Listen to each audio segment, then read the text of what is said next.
1, 2, 3, come on. Come on, come on.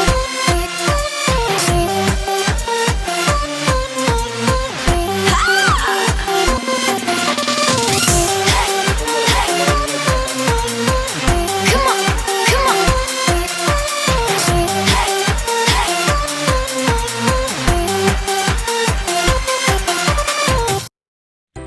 Assalamualaikum warahmatullahi wabarakatuh.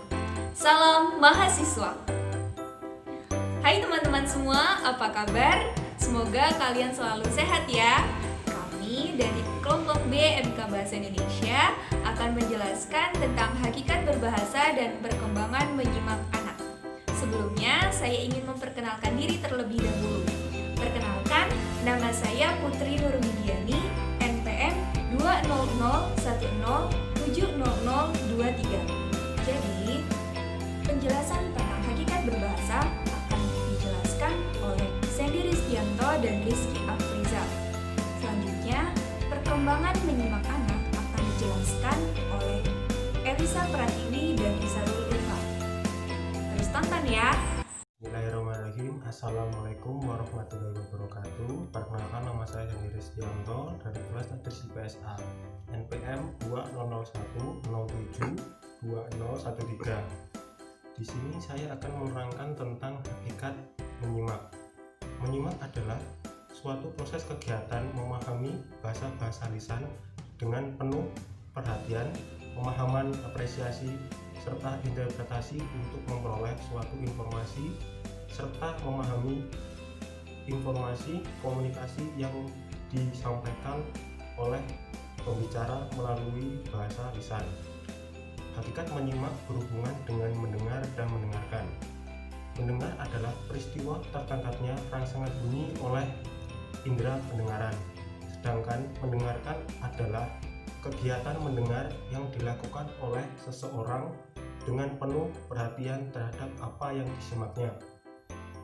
Dengan menyimak, seseorang dapat menyerap informasi atau pengetahuan yang disimaknya. Semakin baik daya menyimak seseorang, maka akan semakin baik pula daya menyerap informasi atau pengetahuan yang disimaknya. Demikian pembahasan tentang hakikat menyimak, dan selanjutnya akan dilanjutkan oleh teman kelompok saya. Assalamualaikum warahmatullahi wabarakatuh.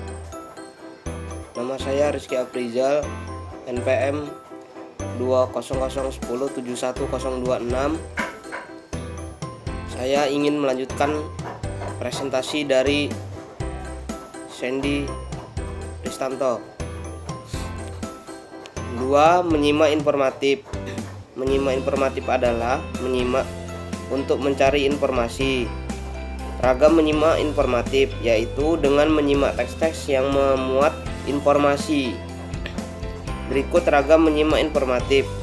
1. Teks berita. Teks berita adalah teks yang memuat informasi tentang kabar berita atau pemberitahuan tentang sesuatu hal yang disampaikan secara langsung oleh pembicara atau pembawa pesan, atau melalui radio dan televisi. Teks berita yang bersumber dari radio biasanya disampaikan dalam acara yang diberi judul warta berita atau yang sejenis. Sedangkan yang disampaikan melalui televisi biasanya dikemas dalam acara yang diberi judul seperti seputar Indonesia, dunia dalam berita, info terkini, aktualita, atau judul lainnya yang berkenan dengan siaran berita yang terdapat di berbagai saluran televisi. Kedua, teks pidato. Teks pidato yaitu teks pembicaraan seseorang langsung atau tatap muka di hadapan orang banyak yang memuat arahan atau kebijakan tentang hal tertentu. Ketiga, teks ceramah. Kata ceramah berasal dari bahasa Melayu, berarti nyinyir, banyak bicara, cerewet.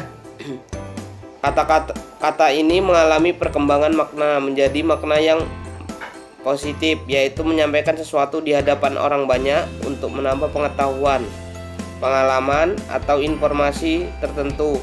Materi selanjutnya akan dilanjutkan oleh Elisa Pratiwi. Saya akhiri. Assalamualaikum warahmatullahi wabarakatuh. Assalamualaikum warahmatullahi wabarakatuh. Saya Elisa Pratiwi, NPM 2001071007. Di sini saya akan menerangkan materi tentang perkembangan menyimak anak. Kemampuan menyimak adalah salah satu kemampuan berbahasa awal yang harus dikembangkan. Memerlukan kemampuan reseptif dan pengalaman, di mana anak sebagai penyimak secara aktif memproses dan memahami apa yang ia dengar.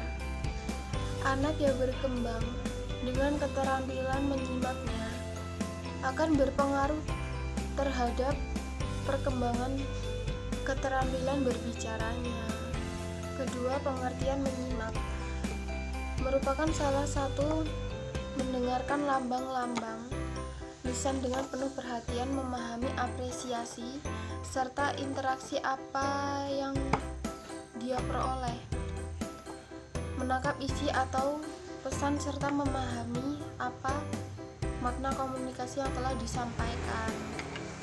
Yang ketiga, fungsi menyimak menurut Bromley yaitu memberikan kesempatan pada anak untuk mengapresiasikan dan menikmati lingkungan sekitar mereka. Yang kedua, membantu anak memahami keinginan dan kebutuhan mereka sehubungan dengan kebutuhan untuk bersosialisasi. Yang ketiga, mengubah dan mengontrol perilaku maupun sifat berbicara, di mana dengan cara menyampaikan pesan akan berdampak pada isi dan bentuk pesan yang diterima. Yang keempat, memberikan pengalaman pada anak untuk berinteraksi secara langsung dengan orang lain. Yang kelima, membantu anak mengapresiasikan keunikan dirinya sendiri sebagai individu yang berpikir dan memperhatikan dirinya sendiri ataupun orang lain. Yang keempat, ada tujuan menyimak. Tujuan menyimak menurut Argilana. Yang pertama, ada menyimak untuk mendapatkan fakta. Yang kedua, ada menyimak untuk mendapatkan evaluasi fakta. Yang ketiga, menyimak untuk mendapatkan analisis fakta. Yang keempat, menyimak untuk mendapatkan interaksi. Dan yang kelima, menyimak untuk memperbaiki kemampuan berbicara. Demikian materi dari saya yang saya jelaskan. Untuk yang selanjutnya yang akan dijelaskan oleh teman saya. Assalamualaikum warahmatullahi wabarakatuh. Perkenalkan, nama saya Isar Ulfa, NPM 20010700013. Di sini saya akan melanjutkan pembahasan materi dari Elisa Pratiwi. Kemampuan menyimak sebagai salah satu keterampilan berbahasa represif melibatkan beberapa faktor sebagai berikut. Yang pertama, equity, yaitu kesadaran akan adanya suara yang diterima oleh telinga. Misalnya, mendengar suara anak lain yang sedang bermain atau mendengar suara musik. Yang kedua, auditory discrimination, yaitu kemampuan membedakan persamaan dan perbedaan suara atau bunyi. Misalnya, suatu hujan berbeda dengan suara mesin tip. Dan yang terakhir, auditing, yaitu suara proses di mana terdapat asosiasi antara arti dengan pesan yang diungkapkan.